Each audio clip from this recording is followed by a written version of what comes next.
We interrupt your regular scheduled programming with breaking news. Good afternoon. I'm Erica Arias.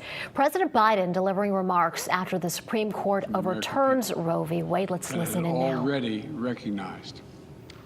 They didn't limit it. They simply took it away. That's never been done to a right so important to so many Americans. But they did it. It's a sad day for the court and for the country.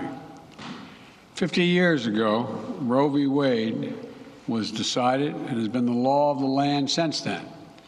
This landmark case protected women's right to choose, her right to make intensely personal decisions with her doctor, free from the interference of politics. It reaffirmed basic principles of equality, that women have the power to control their own destiny, and it reinforced a fundamental right of privacy, a right of each of us to choose how to live our lives. Now, with Roe gone, let's be very clear. The health and life of women in this nation are now at risk. As chairman and ranking member of the Senate Judiciary Committee, as vice president and now as president of the United States, I've studied this case carefully. I've overseen more Supreme Court confirmations than anyone today, where this case was always discussed. I believe Roe v. Wade was the correct decision as a matter of constitutional law and application of the fundamental right to privacy and liberty in matters of family and personal autonomy. It was a decision on a complex matter that drew a careful balance between a woman's right to choose earlier in her pregnancy and the state's ability to regulate later in her pregnancy. A decision with broad national consensus that most Americans of faith and backgrounds found acceptable, and that had been the law of the land for most of the lifetime of Americans today.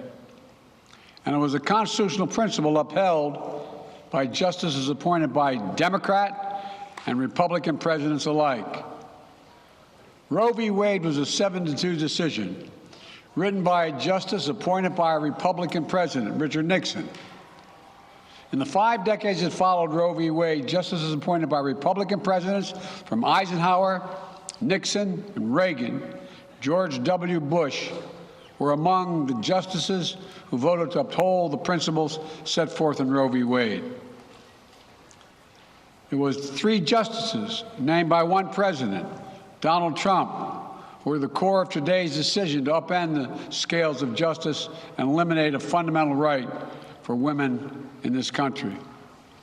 Make no mistake, this decision is a culmination of a deliberate effort over decades to upset the balance of our law. It's a realization of an extreme ideology and a tragic error by the Supreme Court, in my view. The court has done what it has never done before, expressly take away a constitutional right that is so fundamental to so many Americans that had already been recognized.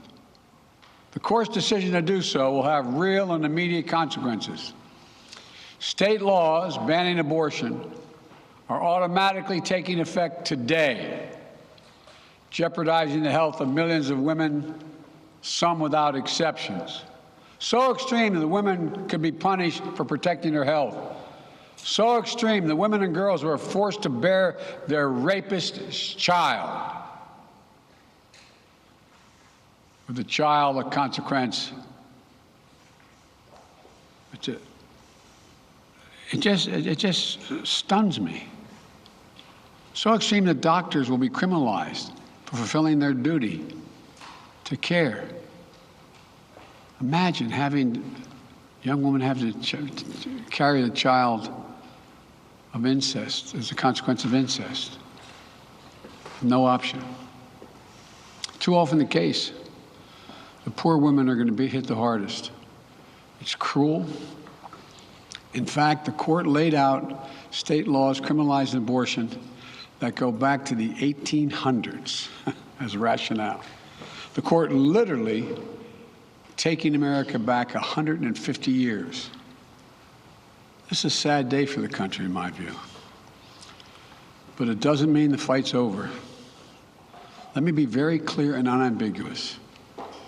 The only way we can secure a woman's right to choose and the balance that existed is for Congress to restore the protections of Roe v. Wade as federal law. No executive action from the president can do that. And if Congress, as it appears, lacks the votes to do that now, voters need to make their voices heard.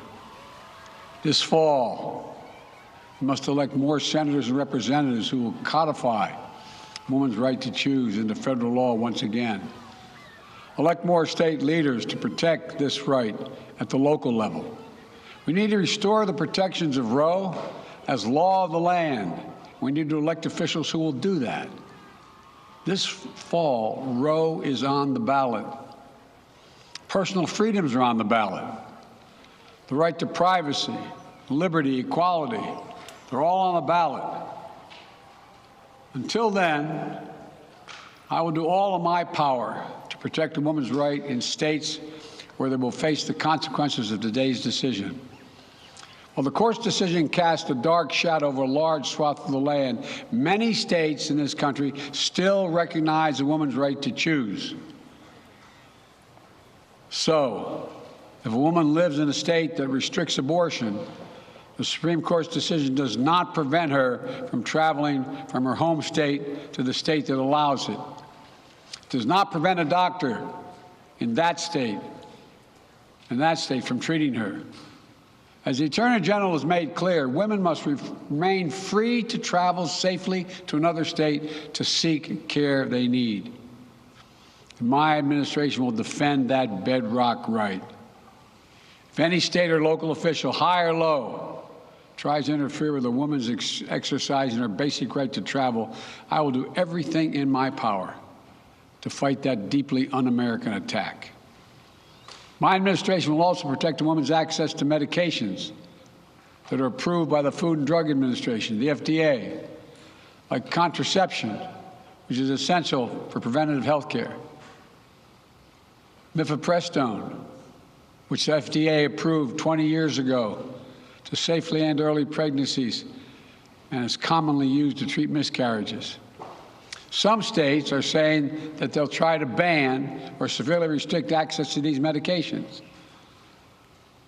But extremist governors and state legislators are looking to block the mail or search a person's medicine cabinet or control a woman's actions by tracking data on her apps she uses are wrong and extreme and out of touch with the majority of Americans. The American Medical Association, the American College of Obstetricians and Gynecologists wrote to me and Vice President Harris stressing that these laws are not based on evidence and asking us to act to protect access to care. They say by limiting access to these medicines, maternal mortality will climb in America. That's what they say. Today, I'm directing the Department of Health and Human Services to take steps to ensure these critical medications are available to the fullest extent possible. And the politicians cannot interfere in the decisions that should be made between a woman and her doctor. And my administration will remain vigilant as the implications of this decision play out. I've warned about how this decision risks the broader right to privacy for everyone. That's because Roe recognized the fundamental right to privacy that has served as a basis for so many more rights that we've come to take for granted, that are ingrained in the fabric of this country. The right to make the best decisions for your health. The right to use birth control, a married couple in the privacy of their bedroom, for God's sake. The right to marry the person you love. Now, Justice Thomas said as much today. He explicitly called to reconsider the right of marriage equality, the right of couples to make their choices on contraception. This is an extreme and dangerous path the court is now taking us on. Let me close with 2 points. First, I call on everyone, no matter how deeply they care about this decision, to keep all protests peaceful peaceful. No intimidation. Violence is never acceptable. Threats and intimidation are not speech. We must stand against violence in any form, regardless of your rationale. Second, I know so many of us are frustrated and disillusioned that the court has taken something away that's so fundamental. I know so many women are now going to face incredibly difficult situations. I hear you. I support you. I stand with you. The consequences and the consensus of the American people, core principles of equality, liberty, dignity, and the stability of the rule of law demand that Roe should not have been overturned. With this decision, the conservative majority of the Supreme Court shows how extreme it is, how far removed they are from the majority of this country. They've made the United States an outlier among developed nations in the world. But this decision must not be the final word. My administration will use all of its appropriate lawful powers, but Congress must act. And with your vote, you can act. You can have the final word. This is not over. Thank you very much. I have more to say this in weeks to come. Thank you. All right. Well, we've been listening live. President Joe Biden with remarks from the White House on the Supreme Court overturning Roe v. Wade. Just briefly, the president said that women's health and wellness is at risk, and he urged the U.S. Supreme Court to reinstate Roe v. Wade. Of course, we're following all angles of this landmark decision here, and we're going to have much more for you on the news at 4 and 5. Until then, have a good afternoon.